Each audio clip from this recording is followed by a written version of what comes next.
दोस्तों, हमारे चैनल को सब्सक्राइब करें और लेटेस्ट अपडेट्स के लिए बेल आइकन को दबाना ना भूलें।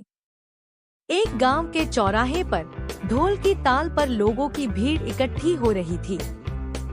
बच्चे, बूढ़े और जवान, सभी की नजरें एक आदमी और उसके छोटे से बंदर पर टिकी थी।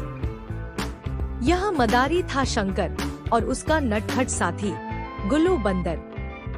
शंकर का पहनावा एक पारंपरिक मदारी जैसा था, सिर पर रंगीन पगड़ी, गले में मोटा कपड़ा लपेटे हुए और हाथ में एक डुगडुगी।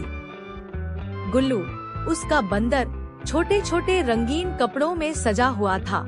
उसकी गर्दन में एक छोटी सी घंटी बंधी थी जो उसके हर उछलकूद पर बज उठती थी। शंकर ने डुगडुगी बजाई और ऊंची आवाज में बोला, आओ आओ, देखो मदारी का कमाल, गुल्लू मियाँ दिखाएंगे खेल धमाल। लोग हंसने लगे और बच्चों ने ताली बजाई। गुल्लू उछलकर अपनी छोटी सी स्टूल पर चढ़ गया और शंकर की ओर देखा, मानो इशारा कर रहा हो, अब क्या करना है। शंकर ने कहा, आज हम तुम्हें एक राजा की कहानी दिखाएंगे।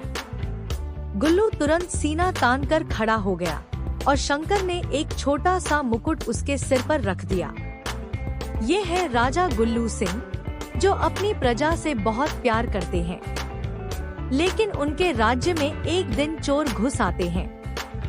गुल्लू ने नटखट अंदाज में दोनों हाथ ऊपर उठाए जैसे वह बहुत बहादुर हो। फिर शंकर ने अपनी आवाज बदलकर डरावनी बना ली, अरे नहीं, ये क्या, चोर आ गए। गुल्लू ने एक नकली डर दिखाया और कूद कूद कर इधर उधर भागने लगा। बच्चे हंसने लगे। फिर शंकर ने कहा, राजा गुल्लू सिंह अपने सिपाहियों को बुलाते हैं। गुल्लू ने अपनी छोटी छोटी हथेलियां मुंह पर रखकर जोर से चिल्लाने का नाटक किया। शंकर ने दो लकड़ी के टुकड़े बजाकर घोड़े की टापों की आवाज निकाली जैसे सिपाही आ रहे हों। अब शंकर ने एक छोटी तलवार निकाली और गुल्लू को थमा दी।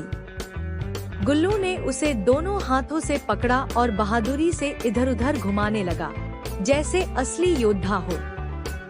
फिर शंकर ने मजाकिया लहजे में कहा, लेकिन राजा साहब को लड़ने से पहले थोड़ा आराम चाहिए। गुल्लू ने तुरंत एक लंबी जम्हाई ली, स्टूल पर बैठकर आंखें मूंद ली और सोने का नाटक किया।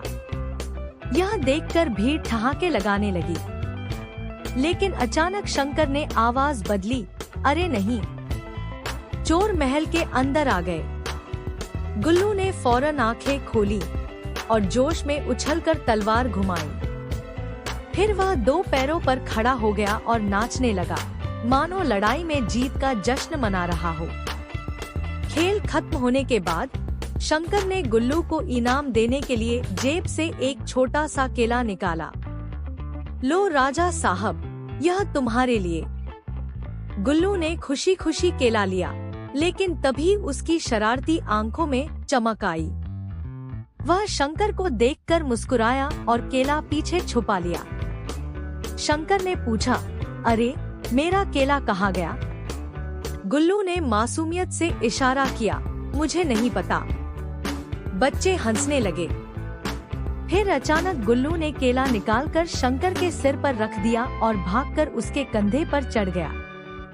शंकर ने सिर हिलाया और हंसकर बोला, अरे वाह, हमारे राजा तो जादूगर भी निकले। लोगों ने तालियां बजाईं और शंकर ने टोपी आगे बढ़ाई। बच्चे दौड़कर सिक्के डालने लगे और कुछ लोगों ने मिठाइयां भी दी। शंकर ने गुल्लू को गले लगाया और बोला, चलो भाई, अब अगले गांव चलते हैं। गुल्लू ने खुशी से अपनी घंटी बजाई और उछल पड़ा। इस तरह मदारी और उसका बंदर अगले गांव की ओर